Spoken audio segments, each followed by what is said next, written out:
I think you're a great person. I've known you now for 4 years. I don't think you're kooky at all. I think you're weird. Yeah, I am weird. I'm an introvert. I love being extremely silly. But I'm weird too. In my kitchen when I'm doing my craft, I'm very weird. You know, and you're when you do your craft and the way you look at the world, it's what makes it funny.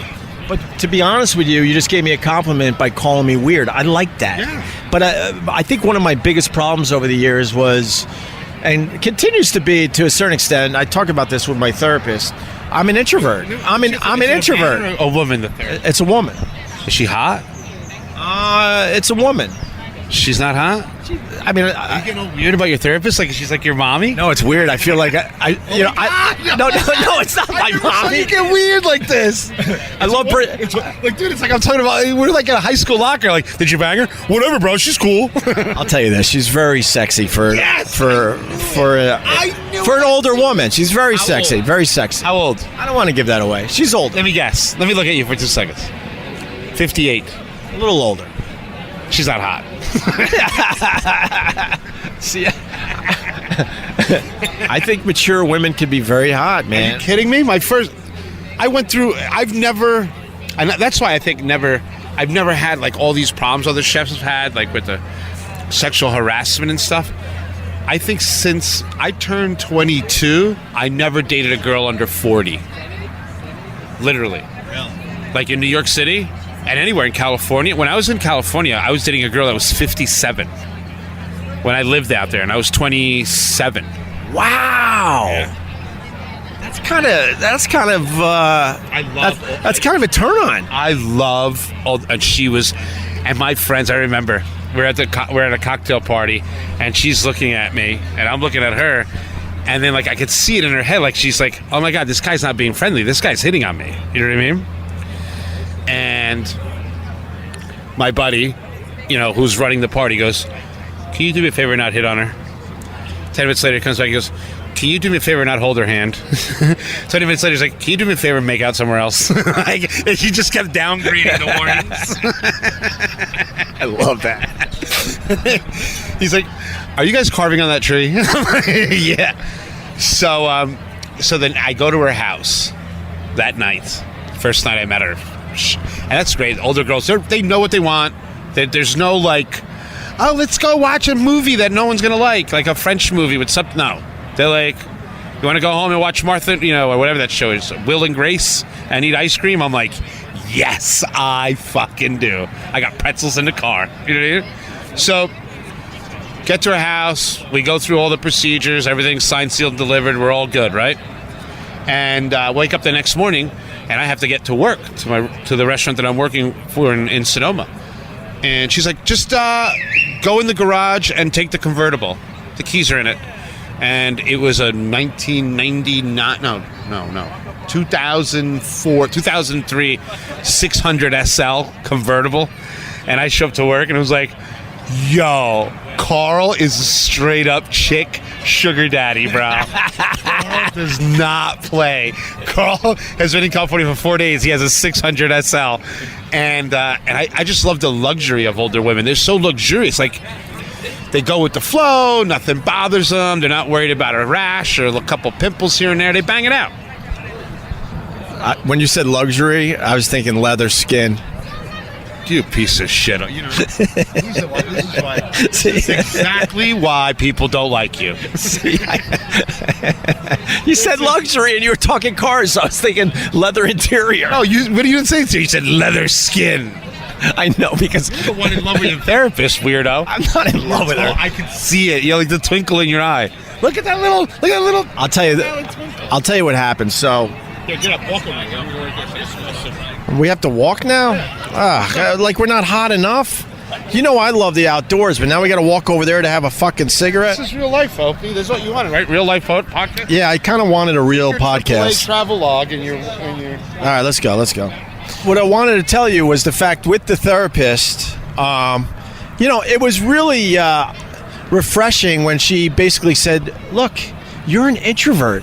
And there's nothing wrong with that. And it was the first time someone actually said to me, you're an introvert. You know, I'm not good in social situations. And I think over the years with the O&A show and whatnot, I you know, in recent years, I try to be more open and honest about who I am.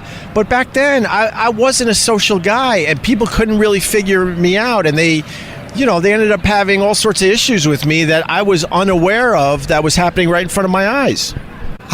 What kind of introvert are... I don't get it. You don't seem introverted to me. Really? No. What do you think? Like maybe just because we have a different relationship. Maybe what? Maybe more autistic? I would say a little spectrum-y, but not just on the edges, right? You know, you got a couple colors of the rainbow on there. A little bit on the edges, but I love the haters because, you know, I do have a crazy mom. You know, she has horrendous OCD and I don't know what else. She's got a lot of mental issues. So I love that the haters are trying to say that I'm mentally ill like my mom. Now, that's something that I have been worried about my entire life, and my siblings. And I could vouch for that, man. That's something that you really do worry about.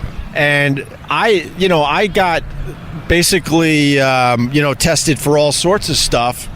You know, I was referred to different people through my therapist, and it came back to, like, there's nothing really wrong with you. You don't have what your mom has. And that was a big relief when I found that out, you know, for real. My biggest problem being a kid was I was gullible. I believed everything everyone told me. And then, like, when I started, like, 10 or 11 years old, I started getting screwed because I was in the inner city. And I realized, I'm like, oh, wow, people hate people. I can do this. And then I became the number one hater. So I always plan for the worst, except once, my marriage. That's the only time I was melancholy, and everyone around me is like, dude. But they were telling you, the little I know about that, I don't know what you want to, like, say, so I'll follow your lead. But it sounds like a lot of the people around you were kind of warning you before you even got into it.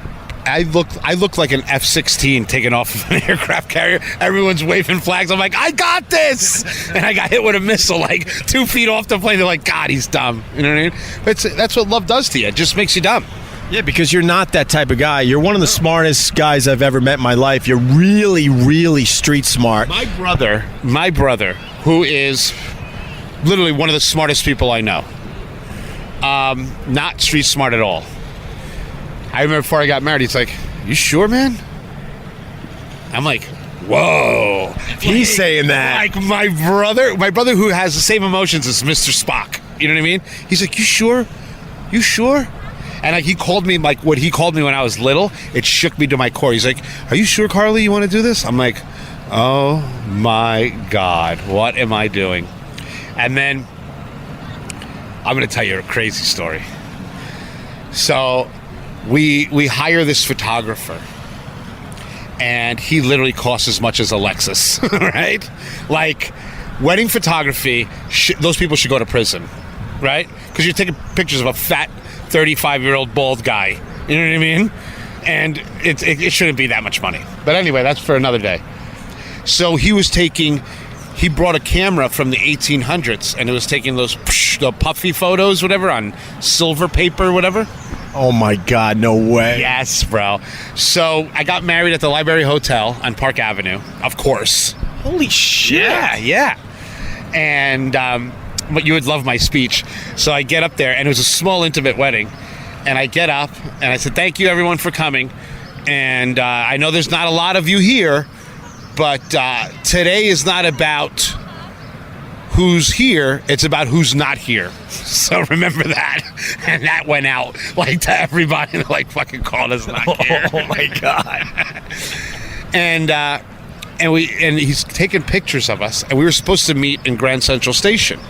So we were taking pictures in front of the public library, all on the steps and everything, you know, taking with this stupid fucking camera, and everyone's taking pictures of us because we got this old-timey guy. We feel like we're in like in a carnival, taking these stupid pictures with the hood over him and everything. You had to put the hood over him? It was the worst. I was so embarrassed. I hated it. And I knew how much it cost. I'm like, this is 20 grand. Like, this is bullshit. You know what I mean? Took the pictures. So then I'm walking with my boy Renzo, my right-hand man, right? And we're walking back, and we're supposed to meet at Grand Central. And Renzo goes, "Those pictures suck, dude." I'm like, "I know." He's like, "You look fat as shit and tired." I'm like, "Yeah, I know. Well, I've had a bachelor party for the last 2 months, you know." So he's like, "Let's just go get a shot." So we go and we start drinking at a bar while the whole wedding party is waiting for us in Grand Central Station. And all of a sudden, we meet up with my brother. He's walking down with his wife and everything, and we come and we meet up with my wife, and she's in her wedding dress, livid. I mean, it was only 15, 20 minutes or an hour between there, right? So I walk in, she goes, "I want a divorce." She said that on your wedding day? Wedding day.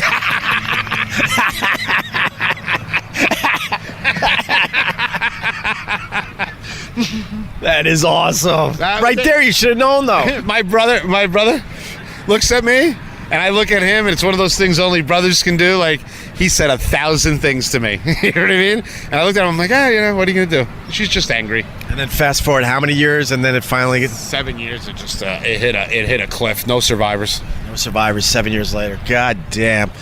Anyway, so... Actually like 3 years, because I travel a lot. In travel years. But, where were we? So, the therapist. You know, I used to make fun of people that needed therapists and going to therapy. I was really, really, really against it. And my mom's therapist calls me one day and says, "Hey, your mom wants to sit down with you and her and try to hash some things out, right?" And I knew at this point in my life that there was no hashing out that could possibly be done with me and my mom. It was over, I go, but I'll talk to you. Something in me that day said, "But I'll talk to you." And I picked this woman to be my therapist because she really understands. You have to check your Instagram now, I guess. Like, this would be an important time to check your Instagram, I'm thinking. It's going long, Hope. The story's... This is deep shit, though. I know, but yeah. I'm joking with you. So, go ahead. So what you were saying about... well, Sully landed the plane. God, I wish you could land this story like Sully landed that fucking plane. Point being... I love you, brother. Not in a gay way, Jesus. No, totally not gay. Oh, you weren't thinking that either? Yeah. Anyway, why do you throw gay out all of a sudden? I was. Just a guy sitting in neon green chairs. It's a little weird. It's a little weird with the lime green umbrellas. But anyway, so my point being that this woman really knew my mom and was her therapist for a while. So I knew if I could talk to this lady because she understands, the person that I really, really need to talk about. In therapy. And, I've been with her about 10 years. So you totally have like a Tony Soprano thing going on. Why do you think that, Opie? I'm going to tell you a couple things that you do. So I'm a good poker player, and you have a tell. And the tell is you cover your face, and you make a little curl with the long part of your beard on the side of your cheek whenever you get uncomfortable about something. Really? Yes. I'm shaving this beard. You just stopped it. Look, you just wanted to see. Oh my God, I'm doing it. Ew, you creep. I look at tells on people. That's one thing that I'm very, very good at. I'll tell you a story. There was Actually, you know what? Can I like brag a little bit about that, and then we'll go back to you? Sure.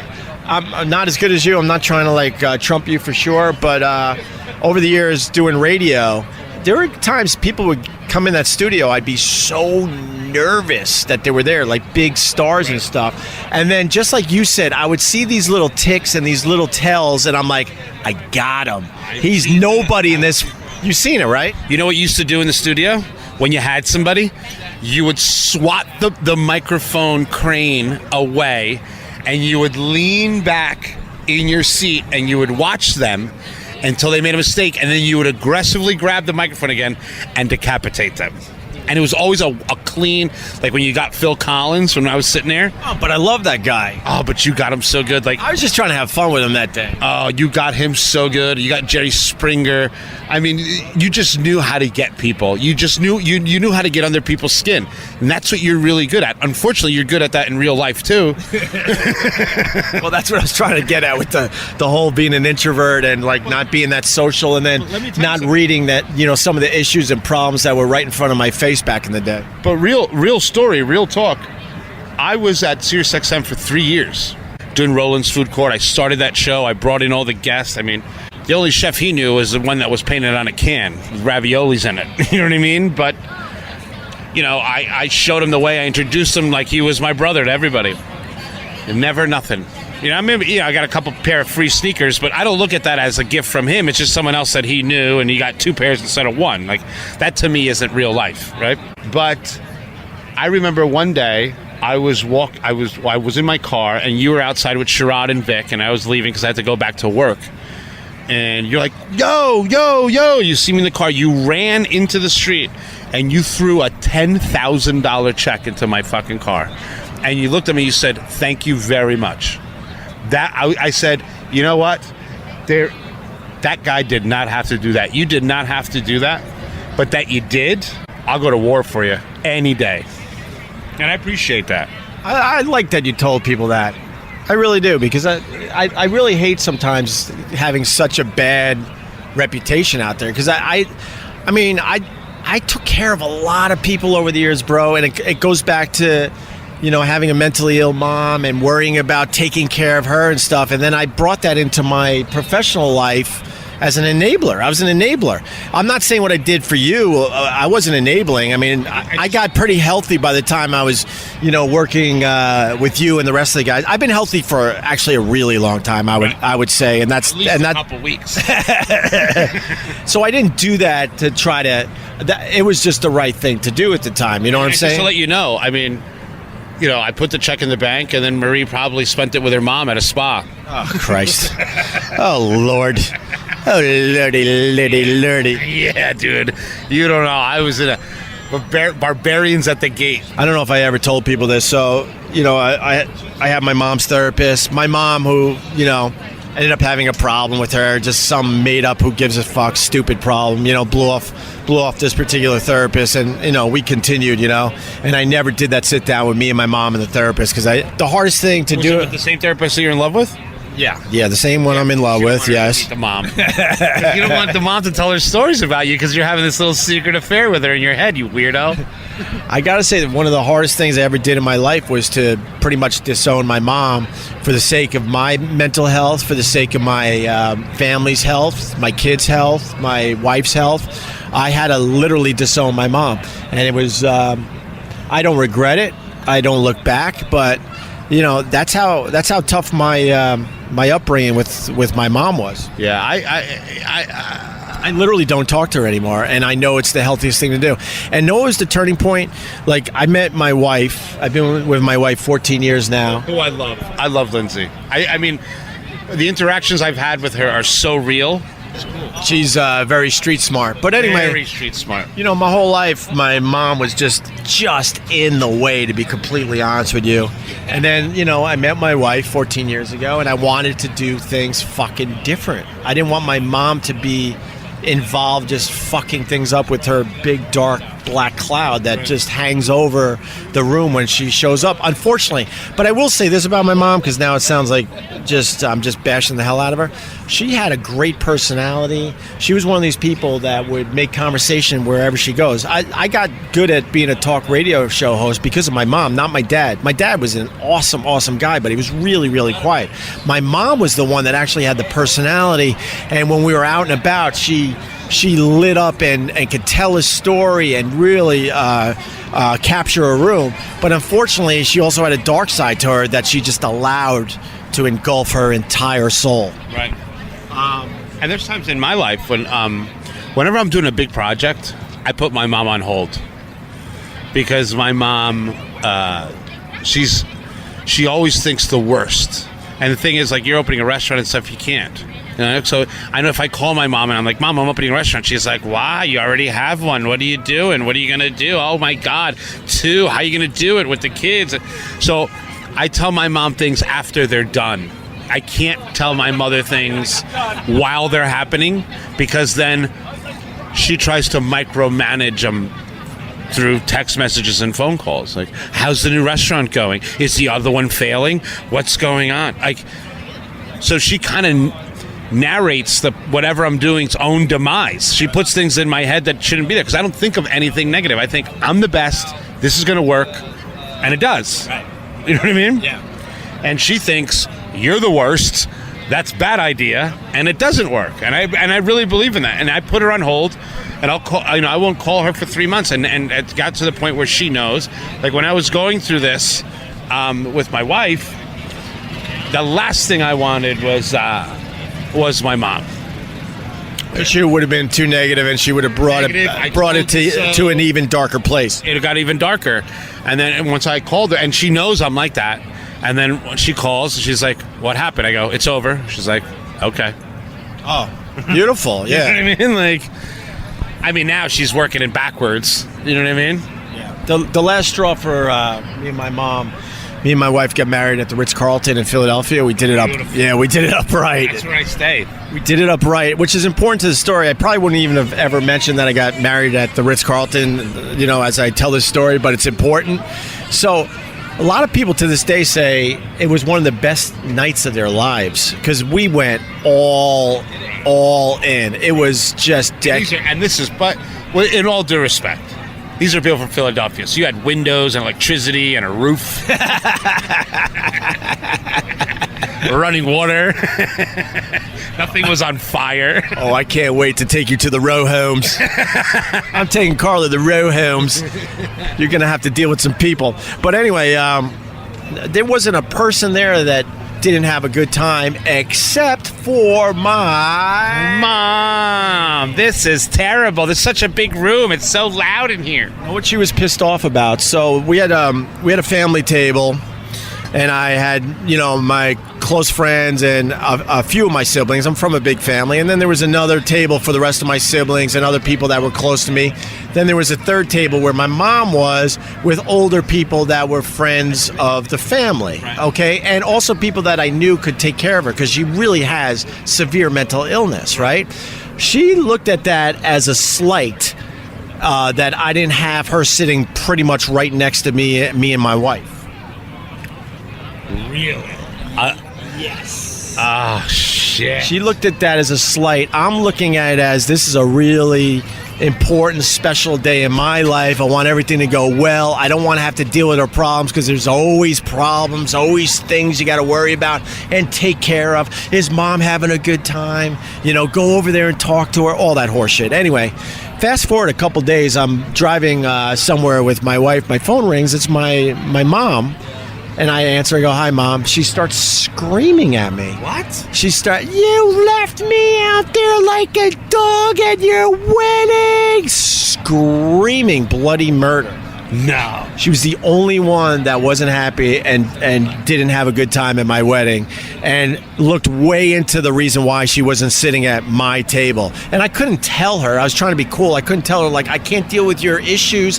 It's my day. It's my wife's day. I'll get back to worrying about you tomorrow, but this is my day. Oh, all right. Why don't you just whistle? I think your mom's here. That was the day I said, that's it. I'm not doing this anymore with my new life, which is, my wife, and then fast forward with kids and stuff. So I literally did not talk to her until my son was born a couple years later. And then I got a little weak in the hospital, and I called her to tell her, hey, I became a dad. And, it was good and all. And since then, we've talked here and there. But right now, I haven't talked to her in about a year or so. Wow. But you know what? You got to do you. Well, the last day. Oh, sorry. God, you got me going. And we need another beer, by the way. So I don't know if we should, stop this or whatever. But let me tell this one other thing. So about a year ago. How long is this story going to be? Why, you need another cigarette? I need a beer. And if it's going to be an emotional one, I'd like a beer. It's not that it's emotional. You're touching your beard again. Oh, well, I'm shaving this beard, you son of a bitch. You're going to have to find a new tell. You're touching your beard like you're a methy. So when we got fired, Jesus, I hate saying when I got fired. When we got fired, the day I found out I got fired, my mom called. Of course. And my wife, she actually picked up on this. She goes, "You're a glutton for punishment." Because usually when my mom called, I'm like, I ain't talking to her, and I would just let the phone ring, right? That day, I'm in one of the lowest places in recent memory. I just got fired from a job that I knew was working. I knew that radio show was kicking ass, and it was so damn depressing, that that they decided to fire us. Anyway, that day, the phone rings. It's my mom. I could have blown it off. This says a little bit about me, I guess. Picked it up, and she's screaming again. Again? About the wedding? She's screaming, so So you pick up the phone and she's already in full scream? She was always in full scream. Oh, hell no, Mom. Blocked and reported. See, that was the one thing I had to learn the hard way. I used to be a yeller way before I met you, and that was one of the issues that I apologized to with some of the guys I used to work with. I used to yell to express myself because that's all I knew in my house. And I knew, like, there were times I would be so frustrated with the staff and I would yell and scream at them. And I knew I was right in that moment. You run a restaurant. There are times you just know you're right as the main guy. How far till we get a beer? I'll wrap it up. I promise. Anyway, so I would yell and scream. Right. And I don't see you as a screamer, though. Because I haven't done it in years. It's one of the things I had to fix, and I did through therapy, because I finally realized, when you know you're right, and you know those times when you're right, if you're screaming at someone about what the situation, they're not going to listen to you. They think you're a fucking asshole, even though you're trying to tell them something. They're basically, their first impression is, fuck you, asshole. And I had to learn that lesson. Anyway, so my mom, I pick up the phone. I'll make this quick, I promise. I pick up the phone. She's yelling and screaming at me. She goes, so I got your Mother's Day flowers. Oh, no. And me and, my wife were looking, and I go, yeah. She goes, it was 2 days late. Oh, my God. Thank you to one of our old sponsors, by the way, because it was 100 flowers? Whatever. No, it was another one, but whatever. It was late. No fault of ours. We were trying to get flowers there for Mother's Day, even though we don't have much of a relationship. I was still trying. I think I tried to do it for my dad, who's been gone, 14 years now. 14 years. She's screaming, I got your flowers late.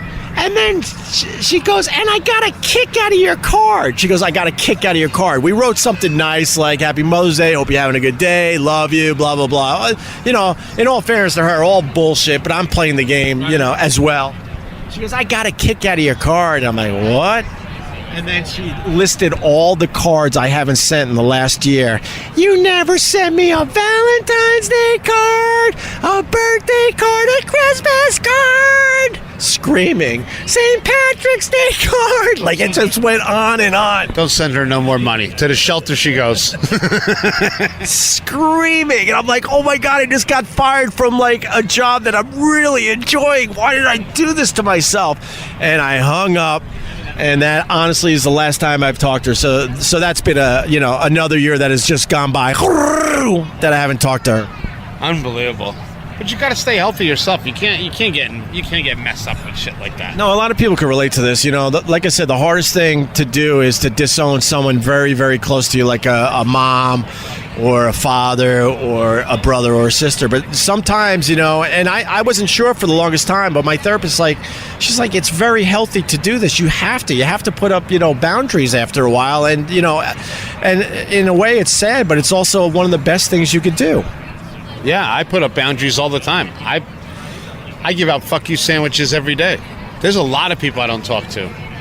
And I never try to hang out with people that are dumber than me. You know what I mean? I try to always hang out with people that are smarter than me and know stuff and are more together than I am. Because let me tell you something. If you hang out with bad shit happens to you. Every time. Like, don't get me wrong. There's nothing better than I liked than hanging out with my hood rat friends and setting dumpsters on fire and fighting, but bad stuff happens, and the times that, and I think that's what saved me in the cooking industry, that I worked during those hours where everyone else is getting locked up. So by the time at 3 o'clock in the morning I'd come out, it'd just be a couple guys left, and so that keeps you out of trouble, those long hours. Yeah, because when you work in the restaurant industry, I mean, you're closing up shop as the bars are closing, so that keeps you safe. No, I never. If I'm not working, I don't say no to anything bad. Like someone will call me like, "Hey man, you want to go duct tape fireworks to somebody that's sleeping?" I'm like, "Pick me up, 2 minutes, I'll be outside." Should I change my flip flops? They're like, "No, you're good." I'm like, all right. Like I love bad shit, but you got to change after a while, You know, it's funny you say you don't hang out with people that are, not as smart as you. This is the last day we're hanging out because the left side of my face has severe sunburn right now. Your fault. You wanted to sit here.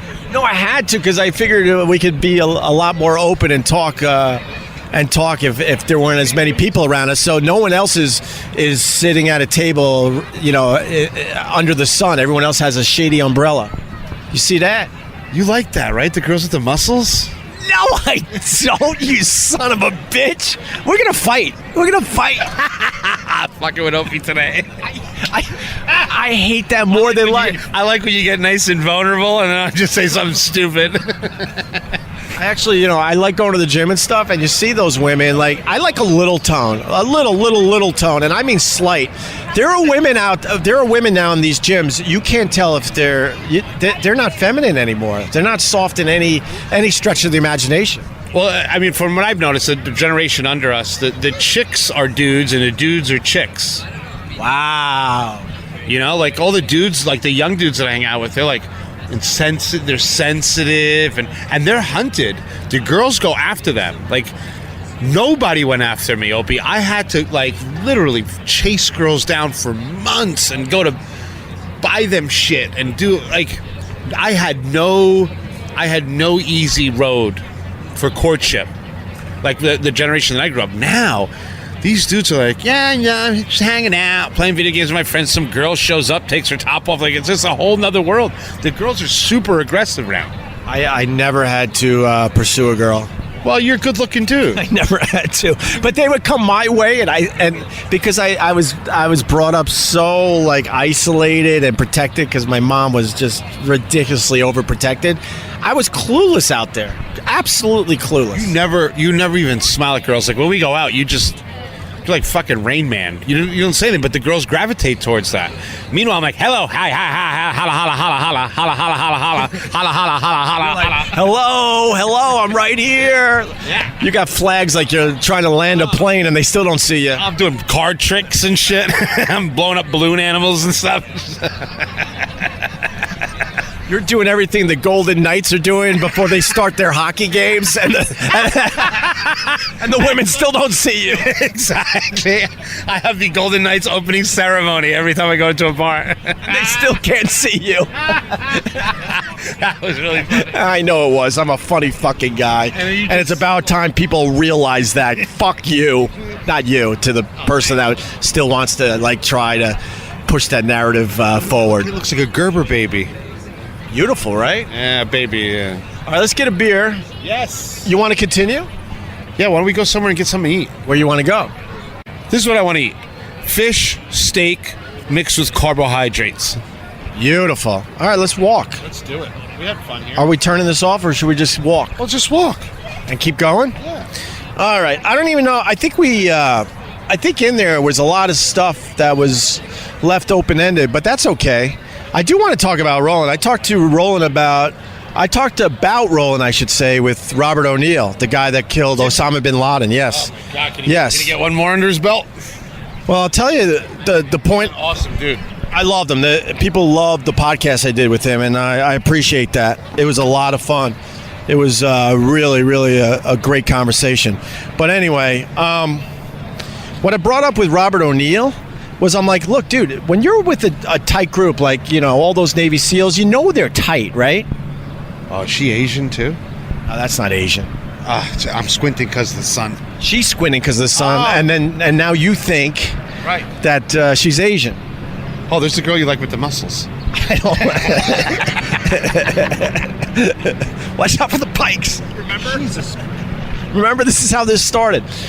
Anyway. Oh, speaking of Asians, you want to hear something? Yeah. The other day in my building, right? I get in an elevator. 3 Asians get in the elevator with me. Okay. They got off on 2 different floors. Huh? Mind blown. You are. That's funny. No, I'm not trying to be funny, though. That's not a joke? No, my mind was blown. No, laugh all you want, but my mind was blown. Three 3 Asian people got on the elevator with me, and stupid me is assuming they're all going to get off on one floor because they're all related and possibly, all one family. They got off on 2 different floors without talking to each other, and my mind couldn't process it. Are you kidding me? I'm not kidding. You need to go to a mind hospital. Jimmy Carter. Is that Jimmy? Yes, that was Jimmy Big Carter. Jimmy. Didn't he have face cancer? Yeah, but he's doing good, man. He's doing all right. Unbelievable. What a view you got here, Ope. Gorgeous, right? Wow. So anyway... Oh, this is... I didn't see coming down, this was downhill. Is there any other way to do this? we could climb that way. Well, that's even steeper. I know, but it's shorter. Oh, got the carriage. Let them go. Can we borrow your baby carriage to get him up the hill? No, it is. All right, that was a bomb, but I was being serious. So anyway, for real, Sully landed the plane right there in the Hudson River. All right, with the Sully. All right. Well, my old apartment, we had a perfect view of the Hudson River. And I got to tell the story for the podcast because it's kind of cool. So my brother-in-law, and you don't want to talk right now because you're working a hill. So let me do the heavy lifting here. You smoke. Because it'll help me get up the hill. For real? Yeah. Oh, God, I hope we got that podcast sound. I'm praying we got that podcast sound. So anyway, AJ and his friends came up. I think they went to Maury Povich. I believe they were in high school at the time, so they came up to the big city, and the one thing they want to do is go see Maury Povich. And so they're hanging out in my apartment, and my wife has her back to the Hudson River, and AJ's, in front of her talking, and all of a sudden goes, "Hey, Linz, that plane's really low." And my wife goes, yeah, because, we lived on a high floor. Goes, yeah, we see planes, flying pretty low down the Hudson River all the time. AJ goes, "No, Linz, it's really low, and it's a jet airliner," right? So Lindsay turns around to see Sully's plane go flying right the fuck by our window, but below us. That is crazy. Like literally probably 10 stories below us. We've never seen anything like that. So they all turned around and watched that motherfucker land the plane. They were eyewitnesses. Unbelievable. Probably had one of the best views of the landing, to be honest with you. Was she on the news? Well, I went to the gym that day, and it pisses me off. Boo. Because I see it on TV. Right. And then I start looking, and I'm like, wait, this plane landed in, is that the East River? No, it's the Hudson River. And then I start looking at the landmarks. I'm like, holy shit, that's right outside my fucking building. I was just there 10 minutes ago, 15 minutes ago. And I have cameras all over my house because I love doing my street videos and all that horse shit. And I think AJ picked up one of the cameras to try to film it, and the battery was dead. You know how valuable that would have been if someone fucking filmed that? Because they don't really have a great video of the landing. No, they don't. Can I borrow $100,000? Yeah, why? I want to buy a Ferrari my friend's selling. You could drive it. I could drive it? Deal. Wait, did I just make a deal? Yeah. It's nice. It's red. I don't like red. It's done. It's a done deal. We just made a deal? Yeah. So anyway, then my wife calls 911. I don't even know if she wants me telling this story. I think I have told this, though, before. And she was hysterical eyewitness on the phone. No. That they played on a bunch of the news stations. So she's a radio star. TV star. This was TV. Come this way. We're going this way. All right, now we're walking. It is so hot out. And I'm walking around with a camo raincoat like a real fucking jerk-off. Yeah, because you thought it was going to rain. It's going to rain. It can't be this humid without it popping. This is going to pop. It's like a pimple. Look at this dude with a Ford Shelby shirt. What does he know about? You don't know shit about cars, you fatso. Oh, look, it's Sanjay Gupta. I love visuals on a podcast. They're the best. Did we do it? Should we end the podcast and then we could go do a little hang? I feel like there's some open-ended things in this podcast, but that's okay. Let's work them out. What do you want to talk about? Oh, yeah, that's what I want to talk about. There was one other thing. So, the Robert O'Neill interview was just such a blast. People seemed to like it. And I brought up Roland, the guy that got us fired from our radio show.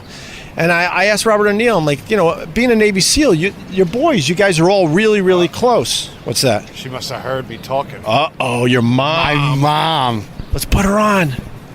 You want to do it real quick? I don't know. All I haven't talked to her in a long time. Really? She doesn't know I sold the restaurant. Really? She doesn't know I gave the restaurant to Marie.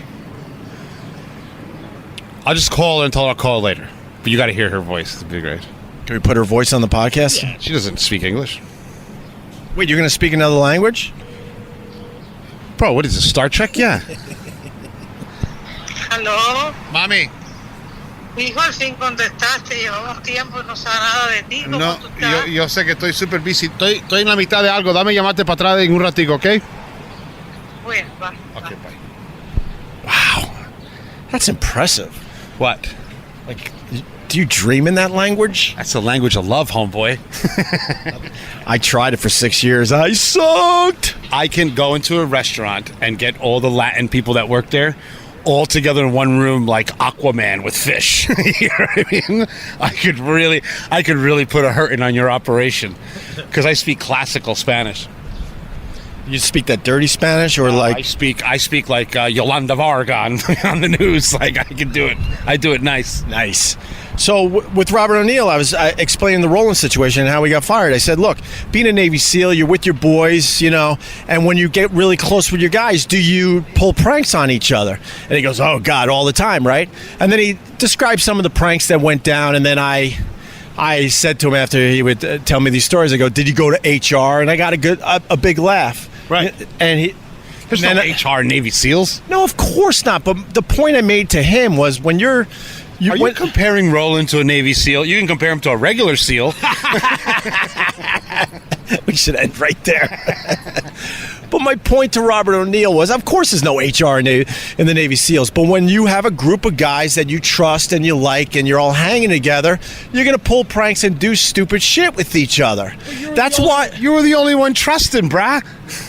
What, you didn't think he was one of us? Hindsight, I would say I was right. Of course, but at the time I'm thinking, all right, we let you into our inner circle, so that means, you know, we're going to fuck with you just like we fuck with each other. And that day I fucked with him a little bit, nothing too crazy, and the motherfucker goes to HR and gets us fired. I got to tell you, and this is very unpopular and you're not going to like this, it's your own fault. You gave him his own show and that's all he cared about. He actually thought like Roland's Food Court was more important than the main show, and that's what me and you talk about all the time. Like, you know, you got to tuck in and stay in with the guy that got you here. And that's one thing that I learned in the restaurant business. You know, being a sous chef, how many times someone would approach me because they can get me for a lot cheaper. They're like, wow, this Carl knows everything the other chef knows. We can get him for $100,000 less, give him his own restaurant, and they would undercut the guy that got me there. And I never did it. And you know what? It made me, in the long run, absolutely more powerful in the restaurant business because my word in the business is gold, and they know that I don't do that, and people don't do it to me. And that's the thing in the radio business. There is none of that. It's like a bunch of pirates, man. Fuck. Yeah, but I was just trying to be a nice guy, and these guys had dreams of getting their own shows together. So I was finding spots for them and giving these guys shows. And then you're right. Then they turn around and go, "Well, fuck the main show," which keeps the whole thing together. All they cared about, a few of them, was their own personal show. The poorest, nicest people in the world are the nicest, unfortunately. It's true. You're making me walk through garbage, Opie. I'm about to throw you in a bag of garbage. Look at this guy with the mom jeans. He works out. That's why I pushed you toward the garbage. He was very uptight because he was behind us with his little shopping bag. Oh, I want to throw him into traffic. I hate this new beta male thing that's happening in New York. Right? They're not like real dudes. But that's what I'm telling you. Last guy. No, everyone is aggressive. But none of them could actually fight. No. I'm not saying I'm a huge fighter, but... This guy, like tall Moby, he can't fight. Yes, we're laughing at you. Just you like that? I like how you looked him dead in the face and started laughing. You're like, Carl definitely punched this guy in the face. I got nothing to worry about today. Yeah, then, you know, Roland turns around and gets me fired, goes to HR for something I did because I thought he was one of our boys. There was no harm, no foul. You know what I'm saying? But you should have seen the writing on the wall once he got pulled off the show and they moved him to upper management. You know, he became a mole. That's all he would do. Just tell on everybody. And not only on you, on everybody. Right. Well, so No, and that goes for Jimmy and Sam too. Like, everybody's got to watch their back there. You know what I mean? Like, it's not a healthy thing when the inmates take over the asylum. You know what I mean? Well, I'm extremely glad I'm out of there for real. I'm not glad how it went down. I know the last version of the show we were doing was really, really good. And with that said, and it's very easy. And you guys are all vulnerable because you guys are talent, right? You guys are just worried about making people laugh every day, right? That's your number one focus. What does my fan base want? What can I deliver to them? Am I okay to deliver it for them? But everybody in the back office is just fucking up to shenanigans all day long, and the less talent they have, the more dangerous they are, because the more that they don't like people that are talented. It happens in my business, in the restaurant business. Oh, you know how many people talk behind my back? Carl's a hack, or Carl's this and that, and then I show up and it's all high fives and fucking thumbs up.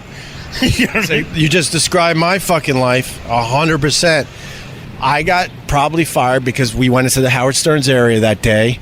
Howard Stern is such a oh god, what word do I want to use here?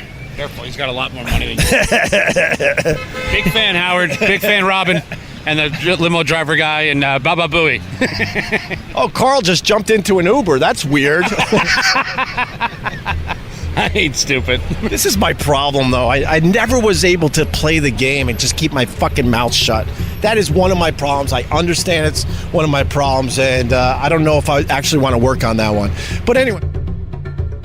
But anyway, what, Opie? You have another problem. Your mouth is still running, but your batteries are dead. Maybe you can work on remembering to carry a few spares with you.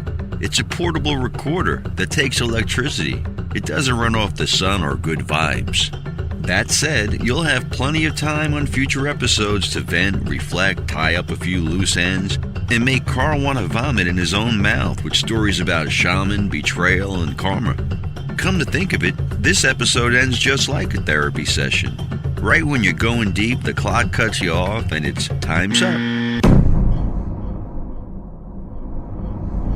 Oh, but we all know you're still talking with not one thought to battery life.